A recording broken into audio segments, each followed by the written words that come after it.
আসসালামু আলাইকুম। ভার্সিটি ভর্তি পরীক্ষা 2026 আপডেট ভিডিওতে তোমাদের স্বাগতম। আজকে ভিডিওতে আমরা দেখব শাহজালাল বিজ্ঞান ও প্রযুক্তি বিশ্ববিদ্যালয়ে ভর্তি পরীক্ষার মান বন্টন, আসন সংখ্যা এবং আবেদন যোগ্যতা। তো আর দেরি না করে চলো শুরু করি। এবং ভিডিওর শুরুতে বলে রাখি, তোমরা যারা এবছর ভর্তি পরীক্ষা দিবে তোমরা চাইলে আমার চ্যানেলটি সাবস্ক্রাইব করে রাখতে পারো, কারণ আমার চ্যানেলে তুমি ভার্সিটি অ্যাডমিশনের সকল আপডেট পেয়ে যাবে।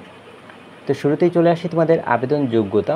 তোমার এসএসসি সাল 2022 অথবা 2023 হতে হবে এবং এইচএসসি সাল 2024 অথবা 2025 হতে হবে। এখানে সেকেন্ড টাইমাররাও পরীক্ষা দিতে পারে। এখন আমরা যদি জিপিএগত যোগ্যতা দেখি, এই ইউনিটে পরীক্ষা দিতে পারে শুধুমাত্র বিজ্ঞান বিভাগের শিক্ষার্থীরা, এবং এই ইউনিটে পরীক্ষা দেওয়ার জন্য তোমার এসএসসি এবং এইচএসসিতে আলাদাভাবে 3.00 জিপিএ থাকা লাগবে সর্বনিম্ন, এবং এসএসসি এইচএসসি মিলে টোটাল জিপিএ 7.00 এর বেশি থাকা লাগবে। তো বি ইউনিটে পরীক্ষা দেওয়ার জন্য তোমার জিপিএগত যোগ্যতা এসএসসি এবং এইচএসসিতে আলাদাভাবে 3.00 থাকা লাগবে, এবং এসএসসি ও এইচএসসি মিলে টোটাল জিপিএ 6.50 থাকা লাগবে। তবে এই ইউনিটে যারা পরীক্ষা দিবে তোমাদের জন্য এইচএসসি পরীক্ষায় মেতে জিপিএ 3.50-র চেয়ে বেশি থাকা লাগবে। এটা আলাদাভাবে শর্ত সংযোজন করা হয়েছে। এবার আসি তোমাদের কি কি সাবজেক্টে পরীক্ষা দিতে হবে বা মান বন্টনের বিষয়টা। তো এই ইউনিটে পরীক্ষা দেওয়ার জন্য মূলত দুইটা গ্রুপ রয়েছে। একটা হচ্ছে নর্মাল এই ইউনিটে যারা পরীক্ষা দিবে, এবং সেই সাথে সাথে গ্রুপ 2 যেটাতে আসলে এই ইউনিটের পাশাপাশি তুমি আর্কিটেকচার বিভাগের জন্য পরীক্ষা দিবে।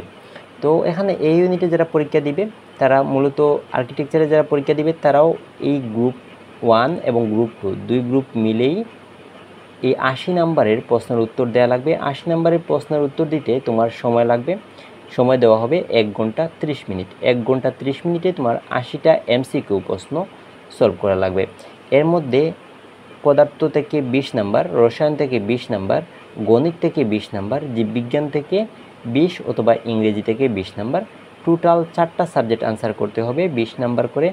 টোটাল হচ্ছে 80 নাম্বার তোমাকে আনসার করতে হবে। আর যারা গ্রুপ 2তে পরীক্ষা দিবে তারা এই 80 নাম্বারের আনসারের পাশাপাশি অতিরিক্ত হিসাবে তোমাদের ড্রয়িং ও স্থাপত্য বিষয়ক সাধারণ জ্ঞান বিষয়ে 30 নাম্বারের পরীক্ষা দিতে হবে, এবং সেই সময় দেওয়া হবে অতিরিক্ত হিসাবে 1 ঘন্টা 30 মিনিটের সাথে অতিরিক্ত হিসাবে আরও 1 ঘন্টা সময় তোমরা পাবে। এবার আসি বি ইউনিটে। বি ইউনিটে পরীক্ষা দিতে পারে মূলত বিজ্ঞান, মানবিক, বাণিজ্য 3 শাখা থেকে পরীক্ষা দেওয়ার সুযোগ থাকে। তো বি ইউনিটে যারা বিজ্ঞান বিভাগের শিক্ষার্থীরা পরীক্ষা দিবে তোমাদের ক্ষেত্রে টোটাল নাম্বার হচ্ছে 80, তোমাদের প্রশ্ন থাকবে 80টি, এবং তোমাদের সময় দেওয়া হবে 1 ঘন্টা 30 মিনিট। ইংরেজি থেকে 15 নাম্বার, বাংলা থেকে 10 নাম্বার, পদার্থবিজ্ঞান থেকে 15 নাম্বার, রসায়ন থেকে 15 নাম্বার, বাংলাদেশ ও আন্তর্জাতিক প্রসঙ্গ থেকে 10 নাম্বার, গণিত থেকে 15 নাম্বার, অথবা গণিতের পরিবর্তে জীববিজ্ঞান থেকে 15 নাম্বার আনসার করতে হবে। টোটাল হচ্ছে 80 নাম্বারের আনসার করা লাগবে। এবার আসি মানবিক ও বাণিজ্য বিভাগ। মানবিক এবং বাণিজ্য বিভাগের ক্ষেত্রে সেম 80টি প্রশ্ন 80 মার্কের আনসার করা লাগবে। তবে এখানে মানবিক বিভাগ এবং বাণিজ্য বিভাগের ক্ষেত্রে কিছু কমন সাবজেক্ট রয়েছে। এই কমন সাবজেক্টের নাম্বার হচ্ছে 65 নাম্বার। তো ইংরেজি থেকে 15 নাম্বার, বাংলা থেকে 15 নাম্বার, সাধারণ গণিত থেকে 15 নাম্বার, বাংলাদেশ ও আন্তর্জাতিক প্রসঙ্গ থেকে 10 নাম্বার, এবং আইসিটি থেকে 10 নাম্বার আনসার করা লাগবে সবার জন্য। এটা মানবিক এবং বাণিজ্য দুই বিভাগের জন্যই এই 65 মার্কে আনসার করা লাগবে।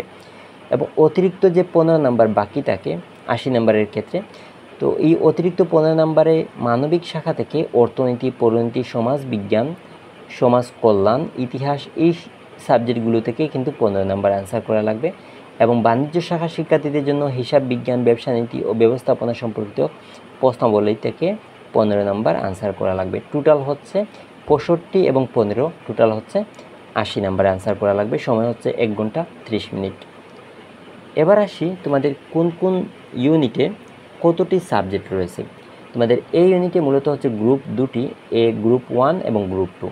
যারা গ্রুপ 1-এ পরীক্ষা দিবে, মানে আর্কিটেকচার ছাড়া যারা পরীক্ষা দিবে বা ড্রয়িং ছাড়া যারা পরীক্ষা দিবে, তোমাদের জন্য টোটাল সিট সংখ্যা রয়েছে 955টি। তো এই 955 সিটের জন্য তুমি কিন্তু পরীক্ষা দিবে গ্রুপ 1-এ বা A1 গ্রুপে। এবং গ্রুপ 2-তে যারা আর্কিটেকচার বিভাগের জন্য পরীক্ষা দিবে, তোমরা উপরের যে 955 সিট, এই 955 সিটও তোমাদের জন্য, এবং সেই সাথে সাথে আর্কিটেকচারের যে 30টি সিট রয়েছে এই 30টি সিটও তোমাদের জন্য। তার মানে যারা আর্কিটেকচারে পরীক্ষা দিবে বা অতিরিক্ত হিসাবে ড্রয়িং পরীক্ষা দিবে তোমাদের জন্য টোটাল সিট হচ্ছে 985টি। এবার আসি বি ইউনিটের ক্ষেত্রে। তো বি ইউনিটের ক্ষেত্রে যেহেতু বিজ্ঞান, মানবিক এবং বাণিজ্য 3 শাখা থেকে পরীক্ষা দেওয়ার সুযোগ থাকে, টোটাল সিট সংখ্যা কিন্তু এখানে দেখতে পাচ্ছ সব ইউনিট মিলে টোটাল সিট সংখ্যা হচ্ছে 581টি। এবার আসি তোমাদের আসলে কিছু শর্ত দেওয়া রয়েছে, যে শর্তগুলো ফিল আপ না করলে আসলে তুমি ওই সাবজেক্টগুলো পাবে না। এটা মূলত হচ্ছে সাবজেক্ট অনুসারে শর্ত। যেমন ধরো ফিজিক্স, সিএসসি, আইপি, আর্কিটেকচার, ত্রিপলি এই সাবজেক্টগুলো পাওয়ার জন্য তোমার পদার্থ এবং গণিতে এইচএসসি লেভেলে পদার্থ এবং গণিতে মিনিমাম 3.5 জিপিএ থাকা লাগবে।